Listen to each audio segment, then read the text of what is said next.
Listen closely. The opportunity across the crypto market right now is a once-in-a-lifetime event. Genuinely.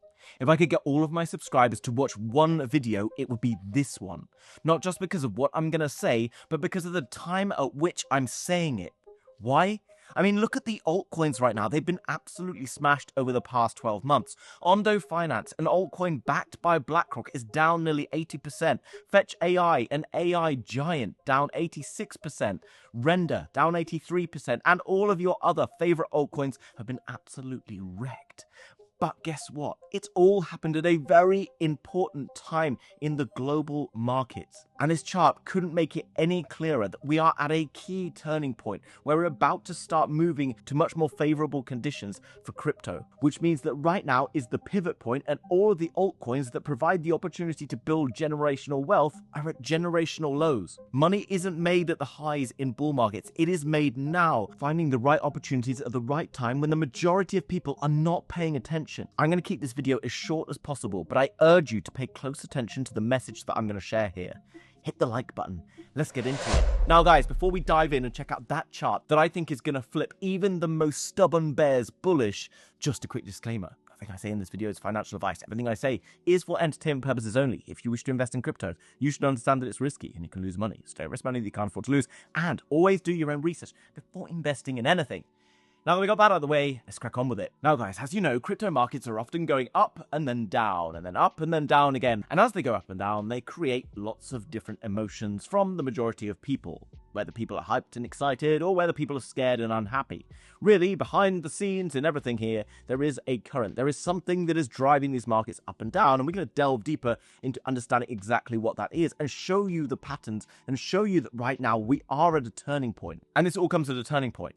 And guess what? Nobody is paying attention right now. If you are paying attention, good on you. You're in the right place. You are one of a few who will survive this market. Remember, the majority of people get it wrong. And if we look at what the majority of people in crypto right now are thinking, we just need to go to Google Trends and search for the term crypto bear market. And you can see that on the middle of November, the search term for crypto bear market was as big as it was all the way back in 2021 after the first major Bitcoin rally and altcoin rally. Now this obviously shows you that everybody was panicking. Everybody assumed that crypto bear market had come, and what a perfect time for that to happen. Obviously we had the end of that mythical 4-year cycle that happened 2 times, and we also had the sell-off in the altcoins and Bitcoin prices, meaning that all the little Timmies around the world started to panic, started to search for bear market turns. And as you can see down below, this kind of shows you the countries with the highest concentration of little Timmies. Nigeria surprisingly having a lot. Australia, quite high on the Timmy count. Canada also having quite aggressive terms. I mean, the UK as well, where I'm from, quite high as well. The majority of people think the bull market's over. Bear market, okay? Terrible time to be getting in. But is it? Right? Because everything right now is pretty much as low as it's been in forever. Okay, not everything. Obviously, you've got a few coins here that have had some good runs, but the majority of coins right now are at lows. They are at the cheapest discount. Okay, and all we've got to do is identify whether the market will turn around and move back towards the upside, because every dollar invested at the lowest lows is worth far more dollars at the top. And that's all our job is here. Invest low, sell high. And that's where this comes in. But it's kind of a little bit complicated to look at it all together at once. So let's break it down, shall we? Now, first of all, I'm going to tell you this, and you already know this because you've been subscribed to House of Crypto over the last few weeks, months, etc.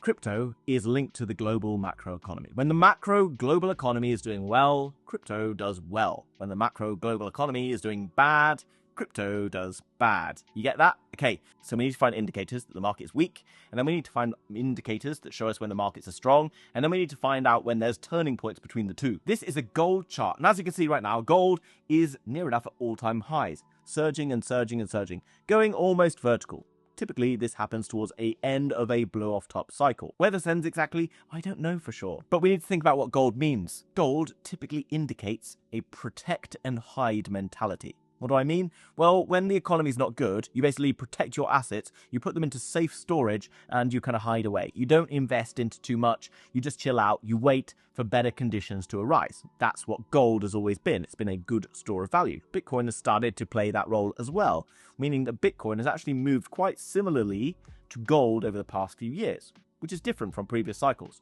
And this has created a kind of a bipolar bull market where you've had Bitcoin rallying really strongly and altcoins having a pretty crappy time with only a few respites of strong performance. So when gold is rallying strongly, it typically means the market conditions are not great for crypto. And we know that, right? Because gold's up and crypto's down. But what other metals out there should we be paying attention to? Silver starts to smell liquidity. It's not quite such a good storage of wealth as gold, but it also has other utilities out there. And this is often the first to smell returning liquidity to the markets.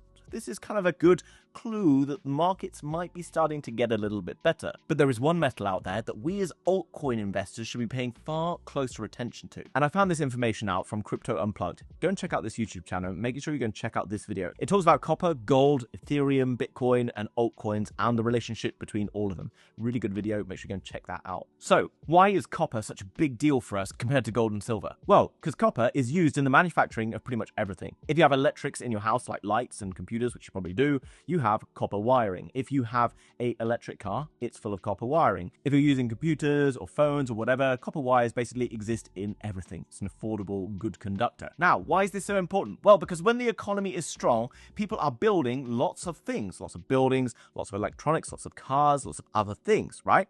So what are they using? They're using a lot of copper to build all of these different things. So when the economy is strong, copper typically goes up because it disrupts this supply and demand model. And as you can see right now, copper has been slowly starting to rise and is basically looking to break previous all-time highs, which started to put back in the summer. And if we start to rally strongly here, it's going to be a good indicator that the economy is looking much stronger than it previously was. And that's where this chart comes in. This is copper versus gold. Okay, so the safe storage, crappy market conditions, gold versus the risk on good market conditions for altcoins, copper. So when this chart is going down, it's not going to be fun for altcoins because altcoins will get punished. But on the flip side, when this goes up, altcoins are gonna boom. And if I show you this chart here, it's gonna make everything much clearer for you and explain why right now is such an important time for us. You see, on the top, you've got copper versus gold. And on the bottom, you've got Ethereum versus Bitcoin. Ethereum, obviously, the biggest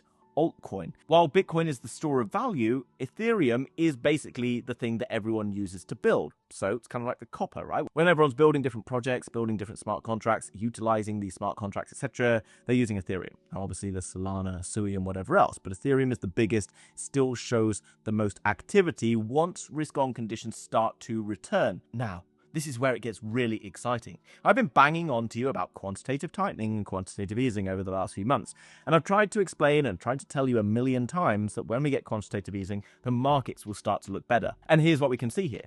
When the quantitative tightening is here, we see copper going down against gold. So we got quantitative tightening in red and quantitative easing in green. Why is this so important? Well, because people don't like to manufacture anything or start to build anything when the markets are in tightening. It means that everyone's got less money to spend, less money to invest, etc. No one's building. Okay, so it means copper prices go down. On the flip side, everyone is trying to go and hide for safer times to return. So what do we have to do to protect and hide? We go to gold, right? So gold goes up. So when copper falls against gold, it typically happens when we have tightening, and when we have quantitative easing, it means that copper goes up against gold. And as you can see over history, typically when we have tightening, the markets move lower, and when we have easing, the markets move higher. There is an anomaly here, which I've highlighted, which is the COVID crash, which begins pretty much at the end of 2019. Literally, this starts like 30th of December 2019, all the way up until kind of May time. And this is why exactly. Okay, viral pneumonia case reported in central China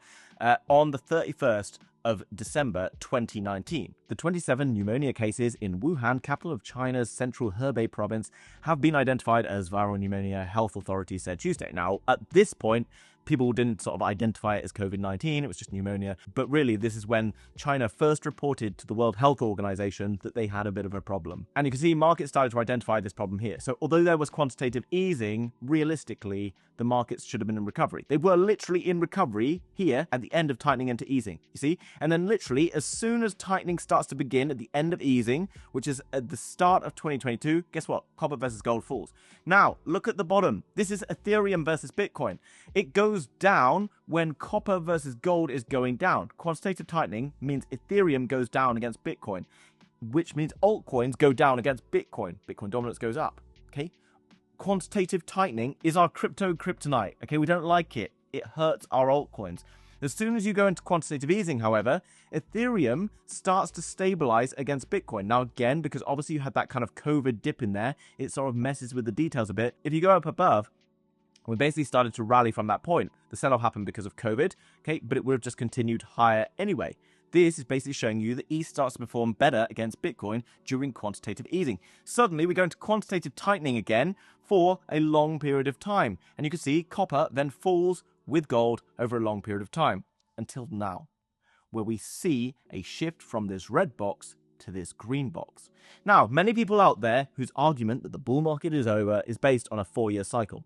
Guess how long this lasted? This is approximately 4 years. Interesting, right? This, however, lasted a lot longer than 4 years because this started in the beginning of 2022 and it's run all the way until the end of 2025, which is nearly 3.5 years or so of bear market, theoretically bear market. And only right now are we transitioning from bear market towards kind of bull market. Now, just in case you're new here and you're wondering, well, yeah, but how have we been in a bear market over the last 3 or 4 years and Bitcoin's gone all the way up from $16,800 all the way up to $126,000 at highs? Well, it's because of this repo market, okay? So a lot of the liquidity flowed into this repo market from around the 15th of March, 2021, which was exactly when Bitcoin hit that first high in that kind of like double top cycle. And then the repo market went all the way to $2.55 trillion on the 26th of December, 2022, which is weird, right? Because this is exactly when Bitcoin hit its lows. Bitcoin hit lows on this exact date. Okay, this exact date, and then it started to go up from there. It went up from there all the way until around the 6th to 10th of October, 2025, which was recently. Okay, so Bitcoin goes up as repo goes down. Repo hits zero for the first time around sort of 6th of October. Okay, so repo goes to zero, Bitcoin crashes, altcoins crash, because there isn't any money entering into the system. Until now, quantitative easing is coming in. It's going to add money back into the system. So this is what built Bitcoin's price action, but altcoins have suffered in the background. So what then? Well, you know that we've started to see quantitative easing coming in. The US Federal Reserve said the other day that they've started to buy T-bills, okay, which is effectively buying up the US's debt. Now, secretly, they're going to have to start printing money in the background to make that possible. There's going to be more and more of this happening, and you're going to start seeing more and more interest rate cuts. These also add to the risk-on conditions. This also brings us up back to the PMI versus altcoins that I was talking about the other day, okay? It shows you the manufacturing index against altcoins. This is showing you copper against Ethereum and how it kind of interacts. We can see right now, looking at this chart, that basically the bottom is in for copper gold and probably for Ethereum versus Bitcoin. Over the last few days, you've started to see Ethereum outperforming Bitcoin. Why? Because we've suddenly seen rate cuts and quantitative easing being announced. Now, the actual real result of that won't happen in the economy for quite some time. But the markets smell this happening before it's actually started to take place, okay? So all of these different conditions are telling us that we're going into quantitative easing. We're going to have a very bullish, exciting market. And Ethereum outperforming Bitcoin simply tells us this: path to altcoin season is back. Okay, now this has happened at different points over the last few years where we have had sort of little drip feeds of significant liquidity entering into the system. This led to a mini kind of altcoin season that happened around this time last year. Also another one that happened around March last year as well. Those two times we saw kind of full moves to mini altcoin seasons. Right now, however, moving to a more elongated, longer, kind of more conventionally driven path to altcoin season. Bitcoin rallies, Ethereum starts to rally against Bitcoin, and it's all being hidden in this copper versus gold chart, which you can see is bouncing off of this low, has rounded off, is now going to react positively to QE like it always has done in the past. ETH versus Bitcoin will also react positively here. So what do we do from here? Okay, are we going to go lower? Is it the right time to get in? Whatever. Well, ultimately, you've got to ask yourself this. Is everything at discount? Yes. If an iPhone right now was down like 80%, would you go and buy one? Probably, right? If that PlayStation or that car or that watch or whatever it is that you want to go and buy was down 80%, you know as well as I do, you'd go and buy it. You would definitely go and buy it if you had pretty solid conviction that it was going to be worth 4, 5, 10, 20 times more in the next 6 months or so, right? You probably would. Okay, so this is pretty much the same, just doesn't feel the same because you're kind of emotionally attached to it. And what I'm trying to do is distance you from that emotional attachment by trying to get you to think slowly and logically about what is really driving the markets here. Detach yourself from what is happening in front of you. And the conviction that you get from this shouldn't be affected by anything, okay? So what I want you to do is to go away and study this and build conviction around it, right? If you can build conviction around this, then guess what?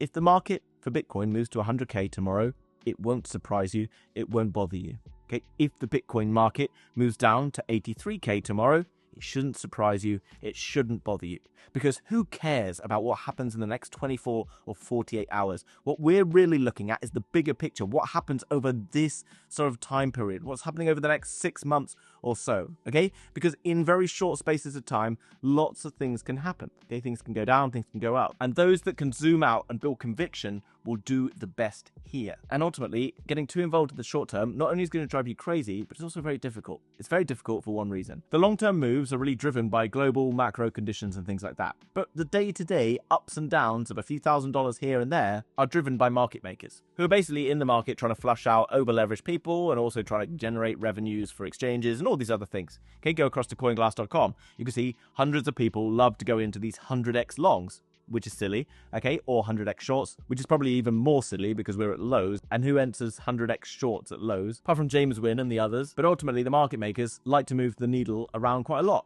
between these two zones, right? So don't worry yourself about what happens between these two zones, because they're typically very short-term moves, and those short-term moves shouldn't shake your conviction. If they do, you don't have enough conviction in whatever you believe.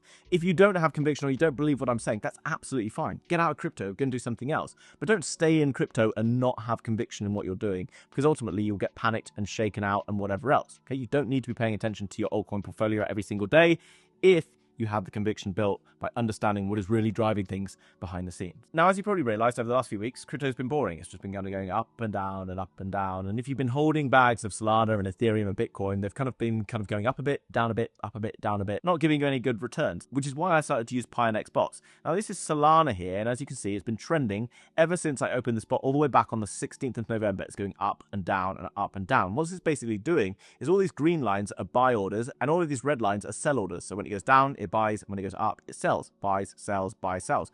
So instead of just holding and not really making any money here, as you can see coming down below, Solana is around $1,500 in profit. Ethereum here, $7,000 odd in profit from doing pretty much the same thing, sitting in this zone, trading away. And you can see the different bots that I've been setting up here, Bitcoin, Ethereum, Solana, and a number of others. Now, if you want to copy these bots that I created myself, or go and learn how to do this in a free tutorial that I've created, simply join up to the Telegram link down below. You can go and check out all of this for free. You can go and test it yourself, go and try it out. And if it seems like something that might work for you, then you can obviously go and add some funds here after doing your research and all of that good stuff. But as you can see, some of my results have been pretty good. Do have a XRP trade down here that has run into a little bit of loss, but as you can see, I've still managed to take a little bit of money off the table here in the grid profits, which were also pretty cool and were a unique feature perhaps of using grid bots. Guys, in the short term, next few weeks, doesn't really matter exactly what's going to happen. Market conditions are likely going to pick up and going to improve in a big way as we run into the end of this month and into next year. Particularly as next year, you're going to get a new Federal Reserve chair coming in, who's pretty much been instructed by Donald Trump to cut interest rates to 1% and basically also start to print money like crazy. Why? It's going to make America look great. It's going to build the American economy, and it's going to cause the global market to go and do the same. Everyone's going to get too excited, print too much money, pump the market up, and then who knows what happens after that. But we'll deal with that when it comes. Make sure you subscribe to this channel. Also, if you got this far through and you haven't done it already, just hit the like button. Leave a comment down below. Always helps me out more than you think. Just leave a full stop if you don't want to say anything. That's really fine. That also helps me out. And have a good weekend. See you soon. Bye-bye.